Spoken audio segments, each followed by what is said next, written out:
The 2004 Indian Ocean earthquake and tsunami killed an estimated 225,000 people in 14 different countries.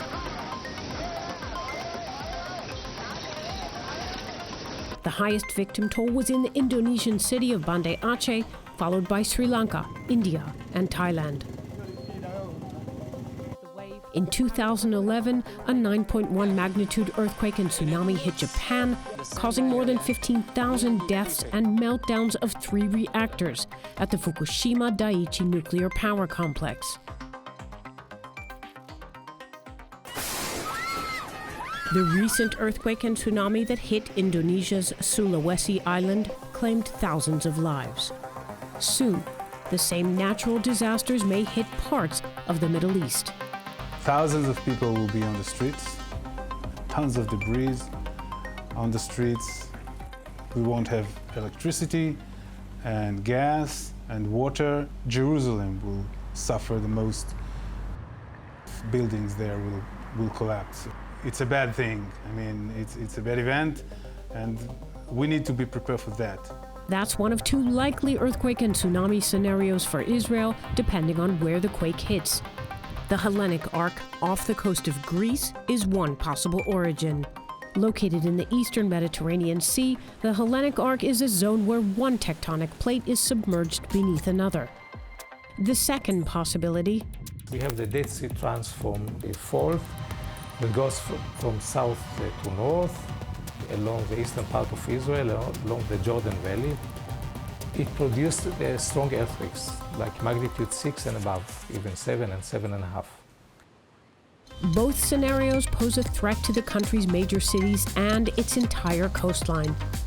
Haifa, which is a major port city in Israel, is sitting on top of this fault. And the petrochemical industry is sitting along this fault. So the potential damage is very, very high. A quake or tsunami is not a matter of if, but when. We know there's gonna be one. We cannot say or determine exactly when and where it will be. However, scientists do know that any major activity can impact the entire region. This one is an event that occurred 33 minutes ago. In Egypt? It was in Egypt, yeah. Iraq has an eastern part, the issue between them and Iran, there is a whole range of mountains which is active. Syria will be affected, yeah. Syria, at least the western side of Syria would be affected. Lebanon will be affected. But the longest part which we have common is the Jordan. The main country we have to communicate about earthquake with is Jordan. Communication with the neighbors can be patchy, however, depending on the prevailing conflict. In July, northern Israel was hit by a sudden jolt. We had in the Sea of Galilee, we had something like 250 earthquakes. That's what we call a swarm. It's the biggest that we had so far in Israel or in the area. Swarms are multiple earthquake sequences that hit an area within a relatively brief time period. Residents felt 15 of the quakes, the ones that registered at or close to 4.5 on the Richter scale. It's like a flag, red flag or red light that shows it's working. I mean, we are on our way to a strong earthquake.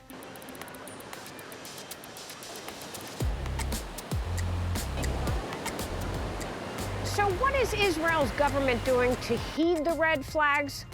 A variety of things. Seismic retrofitting, public awareness campaigns, and teaching young people to be first responders. But are those measures adequate? Right now we have 69 stations in. 60 of them are transmitting data in real time. Takes it between half a second and 2 seconds to reach from the station to the data center. We play with seconds. It's a small country, Israel. We have in the widest place, it's like 80 kilometers wide. We don't have much time. We're talking about maximum of 20 seconds alert to Tel Aviv. In preparation, Israel is adding another 51 seismic stations.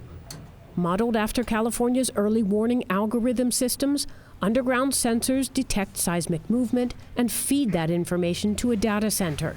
Within seconds, alerts are transmitted to the government and security personnel, the public, and utilities and transport companies. This alone is not enough. Being an earthquake algorithm when nobody knows about how to behave once you get the warning has no meaning. Which is why a nationwide drill was held last year and public awareness campaigns are ongoing. Tsunami warning and evacuation signs have been posted near beaches and along the coast. If it is winter time, very few people are going to the sea. But if it is summertime when all the children are going there, then it could be a severe disaster. 1980s legislation resulted in thousands of buildings getting retrofits to ensure they'll withstand seismic movement, but thousands more remain vulnerable and unprotected. Only 3% of public housing structures built before 1980 have been reinforced.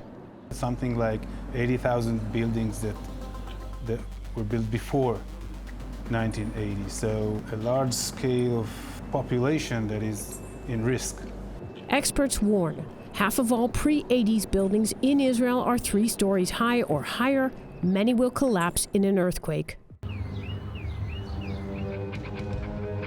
Other strategies for ensuring quake readiness, Israel's plan to educate young people.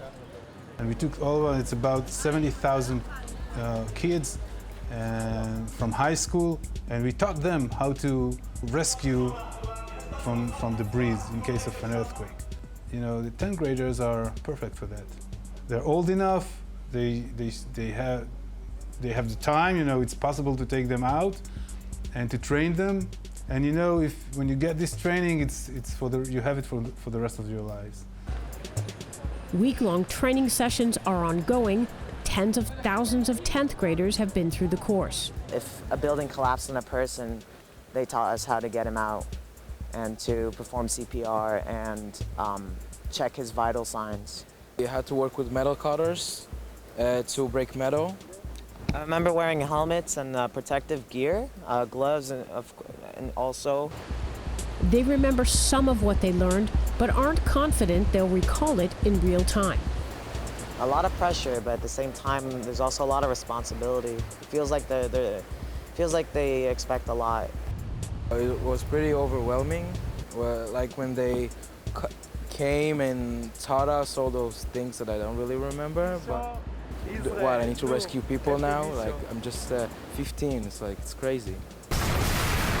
Earlier this year, the government released an earthquake preparedness report addressing significant lapses in disaster recovery planning for schools, hospitals, and water and natural gas distribution centers.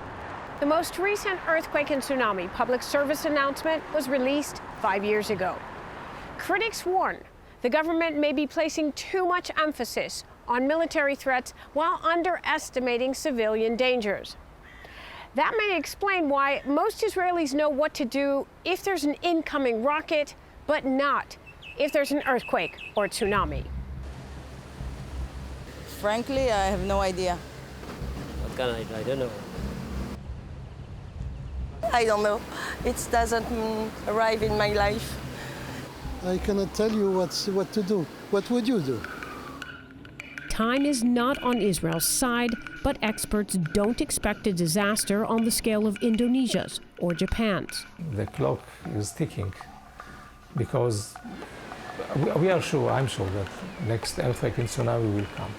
So every day that goes gets us closer to the big earthquake. And in a way, we are losing time.